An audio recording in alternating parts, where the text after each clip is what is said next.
March Wednesday, I woke up at perhaps 6:30 in the morning, before the alarm, surprised at how light it seemed for that time of year, relieved that winter was finally losing its icy grip on the day,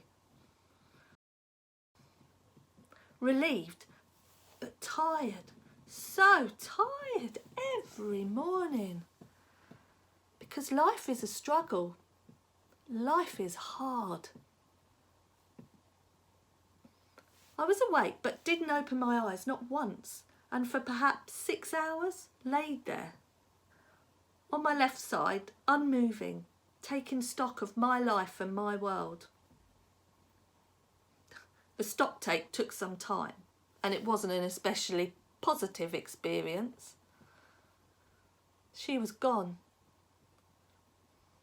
She was gone, and I was alone and 47. Feeling older by the day. My mediocre post-Air Force career had stalled. I realised quite suddenly that I was absolutely alone in the world. She was gone. And I was quite alone. With eyes effortlessly kept closed, my assessment of my solitary, lonely place in the universe caused me to slowly but quite tangibly become overcome with a profound wave of hopelessness and pointlessness. I had had problems in the past, who hasn't? And Churchill's black dogs were no strangers to me. But this was altogether different. My lie-in became something John and Yoko would have applauded. I was giving something a chance, but it wasn't peace. Hopelessness engulfed me and I could taste it. I could literally taste the hopelessness. Some body chemistry thing that gives you a warning or some sort. If you taste something like a mix of blood and ammonia, you should what? Snap out of it? Count your blessings? Nature always wants you to carry on, even if you can't pop any more kids out to keep the species going. Nature wants to keep you around, just in case it or she or he may find some use for you before everything starts falling apart, falling off or conking out. Nature can be a cow or a bastard. As a child, lying in bed, I used to stare deep into Ted, my Teddy's plastic eyes, and thought I could see a whole world in there. As I lay there now, almost half a century later, I realised just how small my world had become, and how very unconnected, and no doubt as a consequence of choices, how very unimportant I had become. Tears came and flowed down my cheek, just the one cheek, as the other was squashed into my pillow. The pillow had the cover from the set she and I had bought on a whim on a happy weekend in Lille. The tears came, flowed and dried, leaving tracks I could feel on my cheek. Even though I wasn't moving, the drying of the tears had pinched and shrunk the skin of my cheek enough for me to feel it as I lay there. After maybe 3 hours, my mind, or my mind's eye, slowly filled with a bright, sun-like light. Inside me, I began to feel its warmth. After a few minutes, this light I perceived began to warm what some might call their spirit or soul. My feeling of misery had eased a little. Nature had brought out its body chemistry big guns and had successfully distracted me. As I lay there, focused on the light, eyes closed but still quite awake, I began to think about how my mother and her mother, how my mother and her mother before her had died. They had both gone to bed and simply never got up. Grandmother took a nap one warm summer afternoon, having told the family she was tired, and never woke up. She had uncharacteristically let down her long thick grey hair from its trademark buns, as if ensuring she looked her best for the journey to come. My aunt found her lying on top of the covers, on her back, her hands linked, and a look of absolute serenity on her face. My own mother went to sleep one night and was gone by the time the sun had risen. Despite a long and painful illness, she'd still surprised us by dying so suddenly. It was as if that December night she had decided, or knew, it was her time, much like her mother before her. As my mind's eye remained focused on the bright, calming golden light, I wondered if this was the light that others had spoken of, the light my mother and her mother had chosen to follow in their sleep, never to wake again.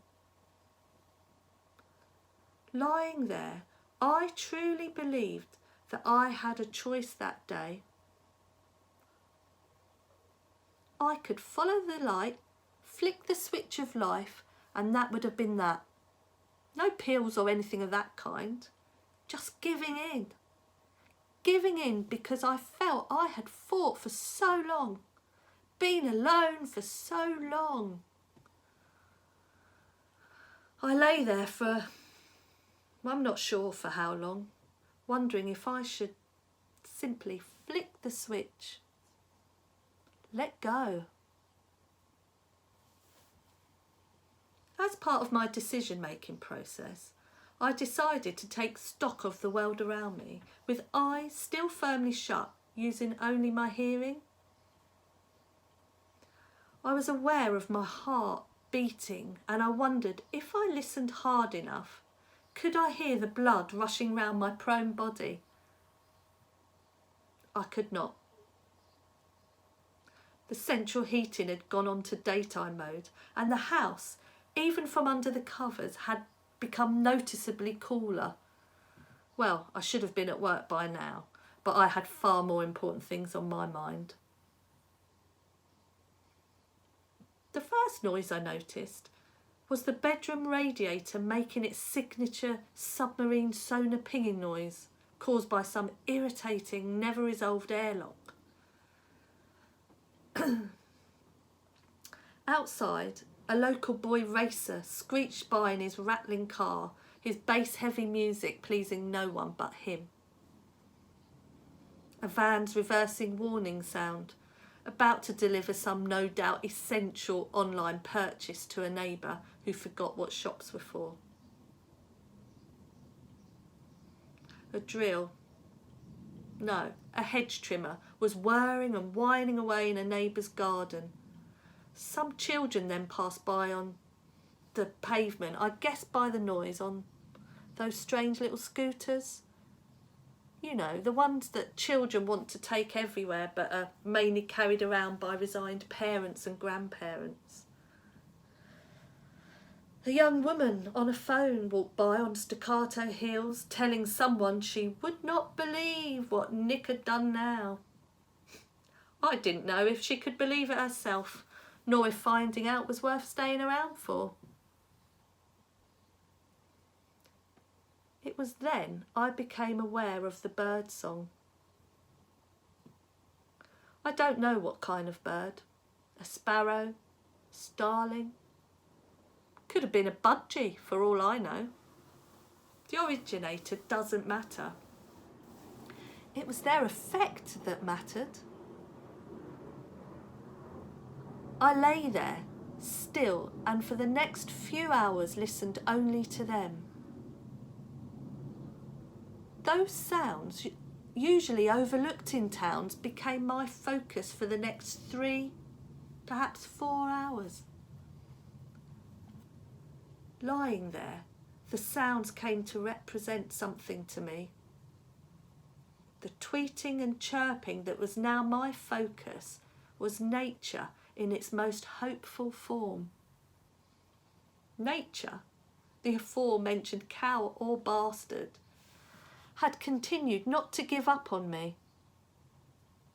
It, she, or he had unleashed a wolf in sheep's clothing on me. One tiny bird had become its super weapon and stirred something deep inside me. The noise that little bird made inexplicably connected with me. It represented life. Not just life, but life at its most hopeful. May have been chirping about how much it hated the world. But that's not what I heard. Its sing-song monologue was unquestionably optimistic. Or that's what nature had me believe. That bird stirred the natural, basic instinct that tells us to keep trying, to carry on, to survive. Who knows why? I had the chance to flick the switch that day. And I truly believe that if I had, then my light would have gone out and my life would have simply ebbed away there and then. Would someone from work have come to check up on me when they needed all the logins for the server, perhaps? How long would it have taken? I don't know. But I know I could have died if I'd wanted to. I decided not to. Mainly thanks to Joey the Budgie, or whatever he was. I decided to carry on and got up out of the bed. Sorry, John. Sorry, Yoko. You're on your own. Well, Yoko, you are, sadly. You were the other half of his sky. He went, and somehow you decided to carry on. You get it, Yoko.